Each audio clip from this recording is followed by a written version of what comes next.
कथा, चंद्रगुफा का रहस्य और कृष्ण का मार्गदर्शन। बहुत समय पहले की बात है।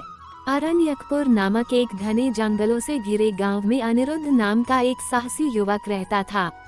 उसे रहस्यमयी जगहों पर जाना, नए नए खजाने ढूंढना और गुप्त रहस्यों को सुलझाना बहुत पसंद था।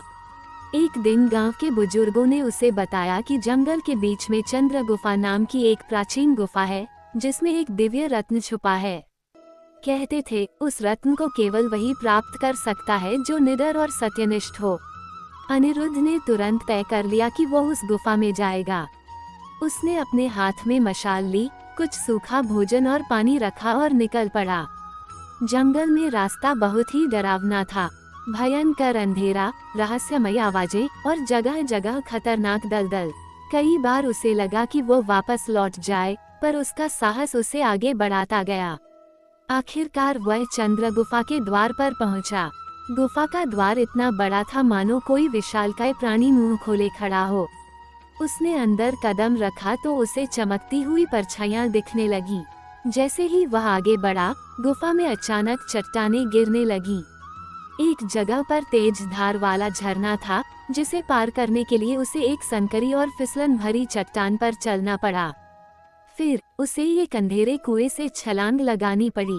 उसका शरीर घायल हो गया, पर उसने हार नहीं मानी। वह आगे बढ़ता गया। अंत में उसे वह दिव्य रत्न दिखा, चांद की तरह चमकता हुआ। जैसे ही उसने रत्न उठाया, पूरी गुफा में भूकंप जैसा कंपन होने लगा। अनिरुद्ध गिर पड़ा। तभी एक दिव्य प्रकाश फैला और भगवान श्री कृष्ण प्रकट हुए। कृष्ण ने मुस्कुराते हुए कहा, अनिरुद्ध, तुमने साहस तो दिखाया, पर क्या तुम्हारा उद्देश्य शुद्ध था? ये रत्न शक्ति का प्रतीक है। केवल वही इसे धारण कर सकता है जो अहंकार से मुक्त हो, संभाव में स्थित हो और आत्मा का साक्षात्कार कर चुका हो। अनिरुद्ध ने घुटनों पर बैठकर कहा, प्रभु, मुझे अहंकार था कि मैं सबसे बहादुर हूँ, पर इस सफर में मैंने जाना कि असली जीत बाहरी नहीं, बल्कि भीतर की होती है। कृष्ण ने कहा, सही कहा, बाहरी बाधाएं केवल आत्मज्ञान की परीक्षा हैं। जीवन में सबसे बड़ा रोमांच स्वयं को जीतना है।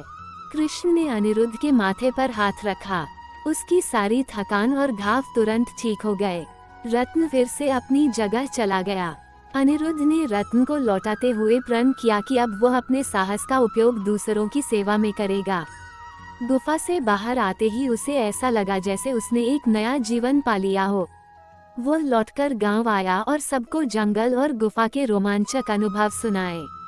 लेकिन उसने ये भी बताया कि असली खजाना बाहरी चीजों में नहीं, बल्कि आत्मज्ञान और निडरता में है।